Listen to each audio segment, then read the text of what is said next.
নমস্কার, cooking and blog ওয়াইটিতে আপনাদের সবাইকে স্বাগত। আজকে শেয়ার করছি সজনে ডাঁটা আলুর নিরামিষ রেসিপি। সম্পূর্ণ ভিডিওটা দেখার অনুরোধ রইল। তো এই রান্নাটা করার জন্য সবার আগে কড়াইতে অল্প সর্ষের তেল দিলাম। তেলটা গরম হয়ে যাওয়ার পর লম্বা এবং পাতলা শেপে কেটে নেওয়া দুটো মিডিয়াম সাইজের আলু যোগ করে দিলাম। এই রান্নাতে কি কি উপকরণ লাগছে আর কি কি প্রিপারেশন নিয়েছি সেগুলো রান্না করতে করতেই কিন্তু বলে দেব।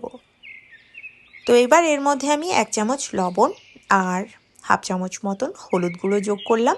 ফ্লেমটা মিডিয়ামে রেখে আলুটা লবণ আর হলুদের সাথে 2-3 মিনিট একটু ভেজে নিচ্ছি।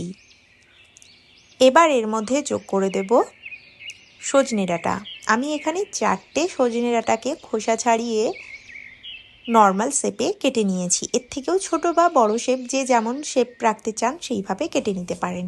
এটাকে মিনিট 2-এর জন্য ঢেকে রান্না করছি। ততক্ষণে আমি একটা মশলা রেডি করছি। এখানে 1 চামচ কালো সর্ষে, 1.5 চামচ সাদা সর্ষে আর 2টো কাঁচা লঙ্কাকে একসাথে শিলে বেটে নেব। তারপরে দেখুন এদিকে আমি ঢেকে ঢেকে আলু আর সজনে ডাঁটাকে মিনিট 2-এর জন্য একটু ভেজে নিয়েছি। তারপর এটাকে অন্য একটা পাত্রে তুলে নিচ্ছি। ওই কড়াইতে রান্নার জন্য আরেকটু তেল যোগ করছি। সবসময় নিরামিষ জাতীয় বা যে কোনো রান্নাটা চেষ্টা করবেন সর্ষে তেলের করতে, এতে তরকারির স্বাদটা ভালো আসে। তেলের মধ্যে অল্প একটু কালো জিরে আর অল্প একটু হিং যোগ করলাম। তারপর এর মধ্যে সর্ষে কাঁচা লঙ্কা বাটাটা দিয়ে দিলাম।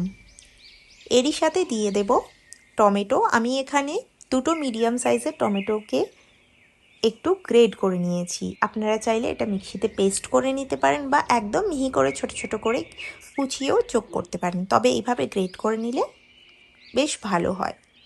তারই সাথে অল্প একটু হলুদ গুঁড়ো, কাশ্মীরি লাল লঙ্কার গুঁড়ো, অল্প একটু ঝাল লঙ্কার গুঁড়ো আর স্বাদ মতন লবণ দিয়ে দিচ্ছি। এবার মশলাটাকে 2-3 মিনিটের জন্য মিডিয়াম ফ্লেমে একটু কষিয়ে নিচ্ছি। মশলাটা কষিয়ে নেওয়ার পর ভেজে রাখা আলু আর সজনে ডাঁটা যোগ করে দিলাম। মশলার সাথে আলু সজনে ডাঁটাকে 1-2 মিনিটের জন্য একটু কষিয়ে নিচ্ছি। তারপর এর মধ্যে আমি যোগ করে দেব গ্রেভির জন্য পরিমাণ মতন জল।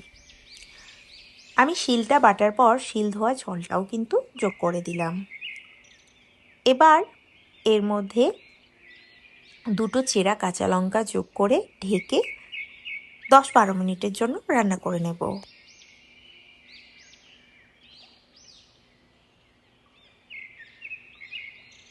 দেখুন রান্নাটা করে নেওয়ার পর এর কনসিস্টেন্সিটা দেখুন একদম পারফেক্ট, আর আলুটাও কিন্তু খুব সুন্দর সেদ্ধ হয়ে গেছে। আর এই রান্নার টেস্ট কিন্তু সত্যিই দারুণ হয়ে থাকে। এরকম রেসিপি থাকলে মনেই হবে না যে আপনি নিরামিষ দিনের খাবার খাচ্ছেন। তো একবার অবশ্যই রেসিপিটা ট্রাই করবেন, আশা করছি আপনাদের ভীষণ ভালো লাগবে। ভালো লাগলে ভিডিওটাকে লাইক, কমেন্ট, শেয়ার আর এরকম সাধারণ রেসিপি পেতে আমার চ্যানেলটা কিন্তু সাবস্ক্রাইব করে পাশে থাকবেন। Thank you for watching.